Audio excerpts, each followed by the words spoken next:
is that really, they're going to say he's lying, right? But Absolutely. I have no reason to lie. Like listen, I don't have to worry about the differences now. I don't have sponsors and people that, oh, Jay, it's voodoo. You can't talk about, like, I can talk about whatever I want. And it's a lot different. Remember, I haven't competed.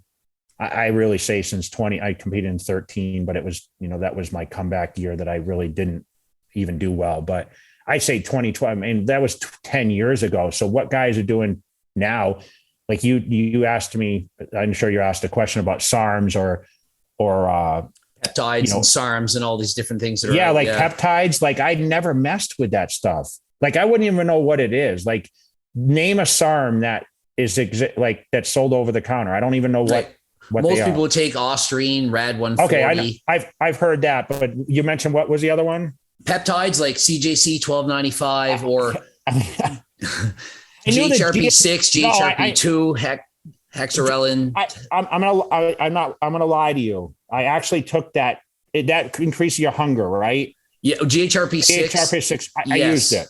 I did. Nowadays, people would take probably more so MK677, a growth hormone secretagogue. It's orally, so you don't have to inject it with those little insulin syringes. So that's a lot more prevalent nowadays. Yeah, when I came back in 09 and 10, I was having trouble eating, and I remember that I took that GHRP6, and I don't know, maybe it just came out then, but I did use it. It really didn't do much for me, to be honest. I mean, I still always had a problem eating when I was that big and eating as much food as I was.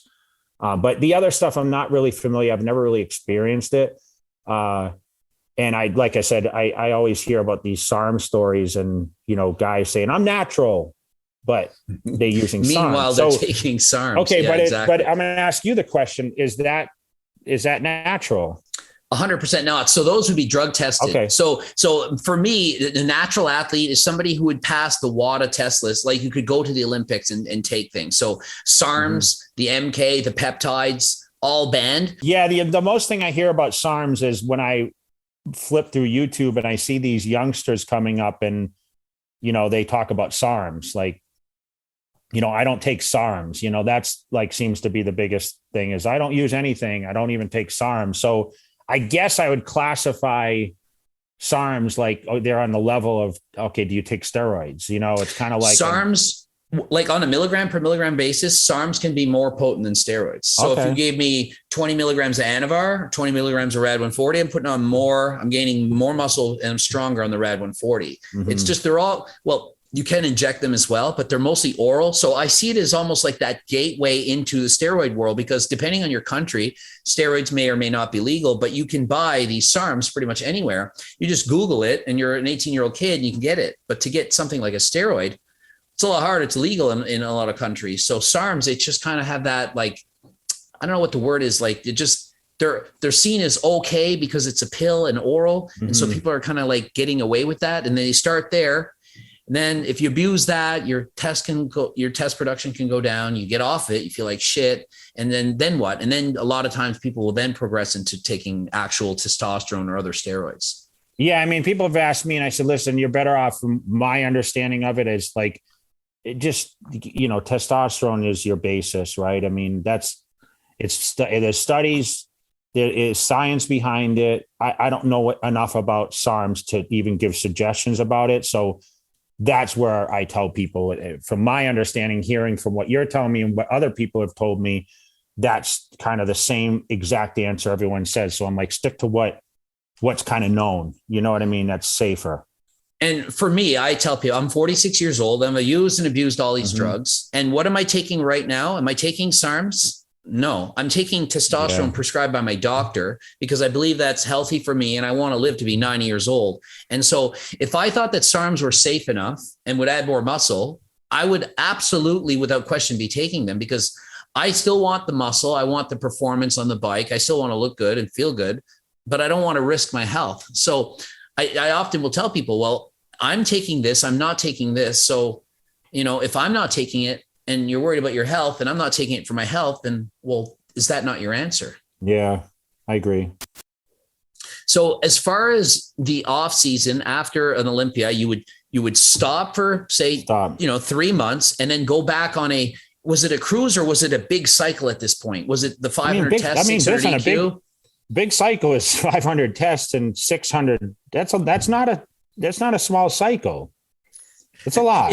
I love hearing this because people don't believe me. I tell them, I'm like, Greg, you don't know any pros. You're not that good of a pro. You don't know the real pros. Mm-hmm. You're a middleweight. You compete in 212. I get it all the time. And I'm like, I know pros. You know what, Greg, though, people are going to watch this and question, is that really, they're going to say he's lying. Right. But absolutely. I have no reason to lie. Like listen, I don't have to worry about the differences now. I don't have sponsors and people that, oh, Jay, it's voodoo. You can't talk about, like, I can talk about whatever I want. I'm 100% transparent with what I did. And, like I mentioned, I've just rambled off. Like, I wish we could go like year to year and I actually had it in front of me saying, okay, well, I did this. Like, listen, insulin didn't start until like 2001 or whatever, I pushed myself as far as I could.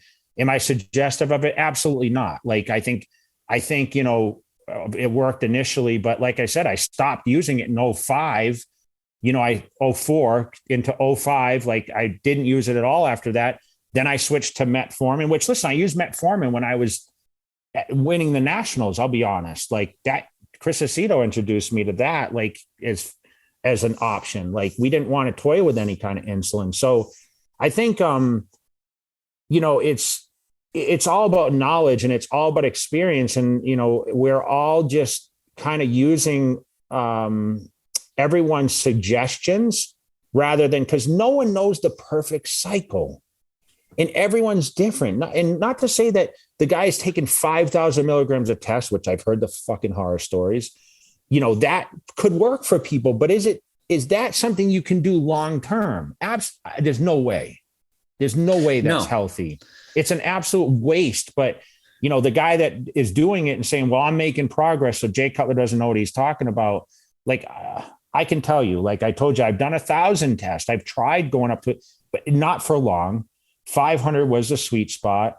The equipoise, like I said, depends. Remember, I was using 50 milligram equipoise at the time. So for me to get 600 mgs, I had the 50 per cc. You had to do 12 shots of this, like really, unbelievable. Yes. So I was using, I forget what it was. It was a 50 cc bottle is what I used. That was my favorite. It just worked well for me. I stuck to what worked and, and that's kind of what I did. And like even when Tren was introduced, I don't even know what year Tren came about, but I remember doing more Parable and then Tren. And, I remember the hardest thing to figure out what was real or not was what Primobolan.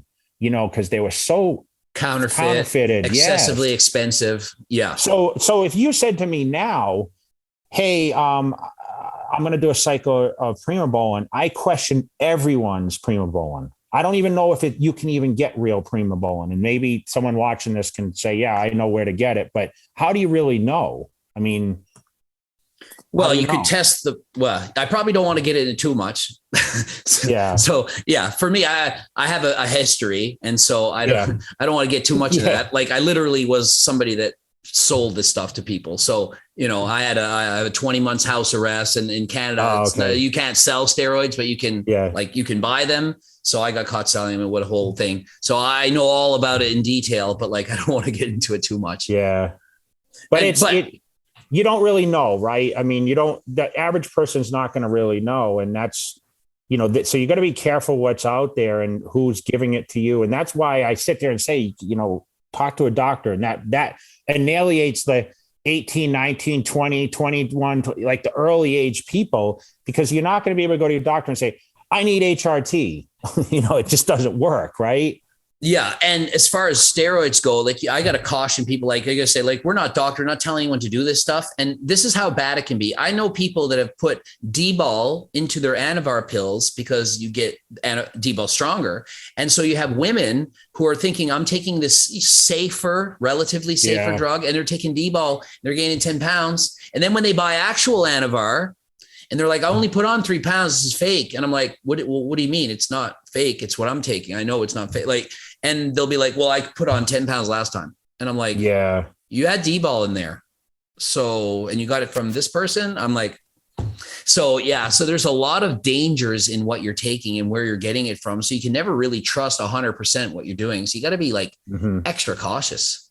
Yeah. And that's why the doctors, like I always was monitored by some sort of doctor supervision, even though like I'll blatantly admit, like in order to be great at what I did, meaning like at the Olympia level, it's considered abuse. I mean, when you're taking 500 tests and whatever, and adding in all these cutting agents and whatever around it and growth hormone, like that's abuse, there's no question with that. So I try to steer people away and say, hey, it's a personal choice, but at the same time, you got to be careful and have some sort of supervision of it, not just your friends or your buddies at the gym that are telling you to do this or do that. And a lot of the people coaching you don't have the knowledge. I mean, that they say they do. And the blood tests and, obviously the CT scans, all that stuff, super important these days, because you want to live. Like, early on, if you say, well, I don't care if I live to 40, I'm 22 years old,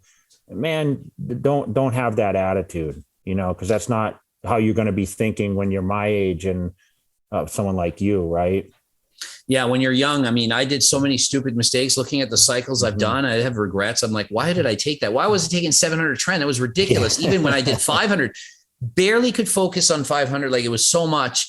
And people are saying, Greg, you are a hypocrite. You're hypocritical, because I'll call out Lizzo and I'll say, she's 400 pounds, doesn't care about her health. They'll be like, well, you abuse steroids. You do this and this. And I'm like, yeah. And I stopped. I don't use gear anymore.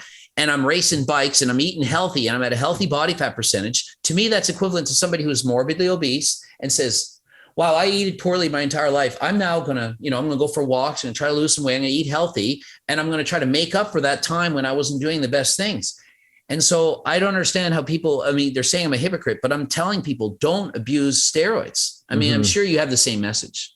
Yeah. But it's very hypocritical if I say, don't abuse them. It's because, there was a time where I used, more than the average, the average person. Now, not some of these people today, but like, to get where I needed to get to, I did the experimental way. And we all go through that trial and error, but you have to be smart about it. I can't control what someone does. But in this day, I just feel it's a lot different. And that may be right or wrong for me to say that, but there's just way too much information about how to run things. I would just suggest, you do your research and have some supervision, doctor supervision to have this stuff, kind of laid out for you, and just be careful with it. Yeah. And I guess it's about minimizing the risk. If you decide to take bodybuilding to the highest level and you take these abusive doses, you have to be able to accept that there are going to be risks associated with that.